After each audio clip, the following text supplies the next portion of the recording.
Hello and welcome back to the channel, A Light of Source. For those of you joining an episode of Getting Started for the first time, my name is Anna Maria.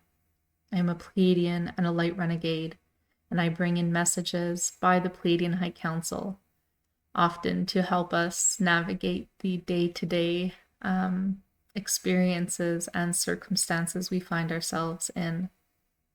This week, the message is about happiness. It's been coming in bits and pieces all week as I've been ending a cycle, a personal cycle of my own, and maybe did not create enough time to sit down and channel the full message. But yesterday, everything came through, to make one cohesive piece of channeled material. So what I'll do is I'll pull that up right now and we can get into it.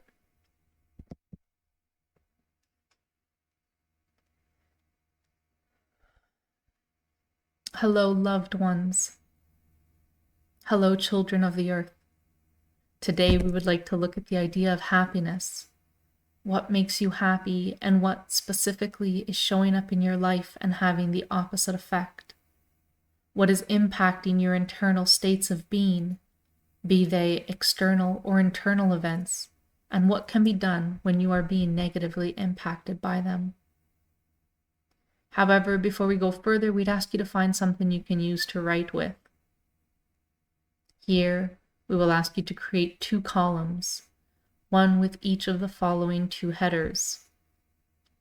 What makes me happy? What makes me unhappy? As you go about this exercise, know that there are no right or wrong answers, nothing too obvious, too big or too small, too fleeting or too frivolous. You can choose events, connections, moments that either impact you for 5 or 50 minutes. You can write down about spaces, mental or physical, that have been created that regularly bring you into one of these 2 states. Simply take a deep breath and allow yourself to let it flow. You may pause the video here and take all the time that you need. If you are coming back now from pause with your lists, we'd like you to review them and mark down anything that sticks out as being a particularly external factor with a little letter E. For those of you assembling lists in your mind, has anything stood out as being something seemingly completely out of your control in either column? Something that feels completely out of your control, like a global event? Are there any trends or elements that might be pointing to lessons your higher self has orchestrated for you? External events are the easiest to identify and often some of the hardest to handle. For some, your list might have been made up of personal events such as when I succeed or when I fail, admittedly feelings about yourself, even if externally validated by some of the systems. Even if externally validated by some of the systems and organisms that we're part of, could be considered internally dependent, as there is often a sense, an element of control. Other examples on your list might fall right into a gray area, such as feeling misunderstood by another, or feeling heard and acknowledged. Where you realize you're the one driving your reaction, but you're attributing the feelings leading to happiness or unhappiness to an external factor. Why did we ask you to go through this process? Well, first, we find it a useful activity to inspect the elements that impact your mental and physical states of being. Which line items under what makes me happy can you do more of or incorporate more of into your lives? What under the what makes me unhappy column can you engage less with or sidestep entirely? Here we refer you back to episode 1, where we'd ask you what was no longer in alignment. As you grow, so too will your lives and environments change. If something on this list is causing you regular and sustained unhappiness and disharmony, it may be worth considering if you can move away from it or start planning how you can do so in the future. Coming back to the second reason we asked you to write up this list, we want you to have a record of the things you knowingly understand that have an impact on you, to see how much is in your control, and to understand what you can manage, and to understand how you can manage the things you feel might not be. Getting conscious in all areas of your life is exceedingly helpful. So why not know what makes you happy and schedule it into your calendar the way you do your work? Make yourself accountable for your happiness to a greater degree than you might already at present. And looking at external factors versus internal factors versus the juicy ones that fall squarely in the middle. There isn't one that's easier to deal with than another, but understanding what is impacting you can help you manage it more easily. Internal factors likely point to the elements of self that you've identified as requiring more time and work, or that you've actively been working on. Shame, fear, unworthiness, thinking that you're unlovable, or anything less than the shining star in a human body. Realizing you are unhappy due to your internal state created over the many years by beliefs bestowed upon you by your microenvironments and reinforced by a broken society. These are the fundamentals. This is where the big work lies. So be gentle as you navigate these aspects of self, and know that it takes time to feel the beauty and happiness that comes from seeing yourself as your true self, as all of who you are. For the items on your list pointing to this type of shadow work, keep journaling as you write out what you think and how you feel. Observe it, understand it, analyze it, and once you have, reapproach it as you would if a friend or younger self came to you with this. You deserve the same type of support you would give them. So turn that love towards yourself. Useful tools include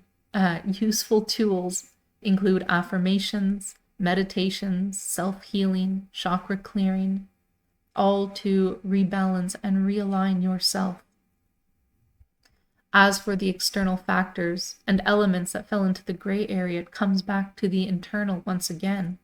Unless you can remove the outside elements from your life, you might be in a position where you have to govern yourself, adjust your reactions, your triggers, your egos.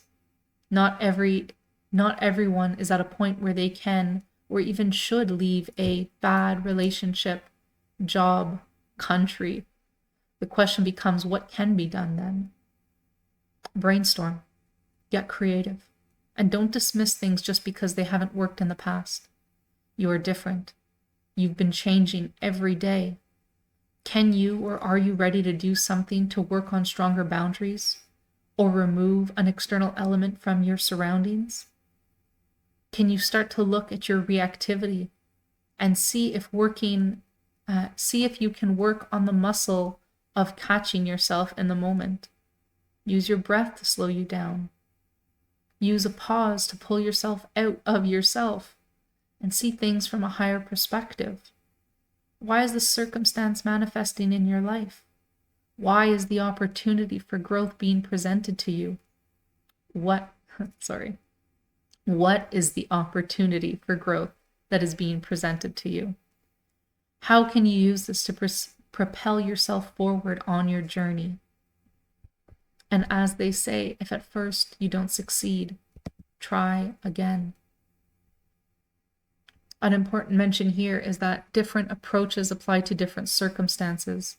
And to those of you in toxic or abusive relationships with others or yourself, we urge you to reach out to support services, networks, and communities in your area, to friends and family who are in positions to assist. If you're feeling paralyzed, overwhelmed, and not sure how to move forward in a safe way, please send an email to the Light Renegades and they can work with you and point you towards someone who can help you with your next steps. We will come back in future weeks and talk about different coping mechanisms and analytical processes in more detail. For now, we hope you will use your list to reflect on what it is that is in your control and how you can better respond to the things in your life that may not be. It can be heartbreaking to see a child that is unhappy, low energy, unsmiling, As adults, you often forget that you deserve to be happy as well. You deserve and even require moments where you can laugh, smile, giggle, where you are at peace, where you feel safe and comfortable and pleased with yourself and your circumstances. Please chase it down. Find more happiness and where you can create it for yourself. You're worth it. We will leave you here for today with so much love.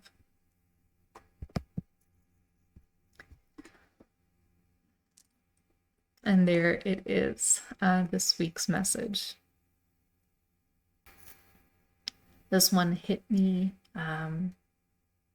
particularly strongly. I'd been, for those of you who have been following the channel for a while, you know that I've just had a big personal change. I've sold my house. I've sold and given away my possessions, with the exception of one closet full of clothing and shoes in my parents' house and my camping gear. But it's been a really big change moving away from the material world, moving away from having a solid base. I am now at a friend's place for the next little bit, and then I'll be bouncing around between friend and family, and then I'm headed to Hawaii. So it's still sinking in, but each day has been a big day. It's not only been, I guess wrapping things up, but energetically things are shifting as well. So energies have been a little bit, all over the place, as you can expect. But it is exciting, and I am excited, and I'm excited to continue bringing through messages while I am on the road. I also have a feeling that the types of messages may be changing a little bit.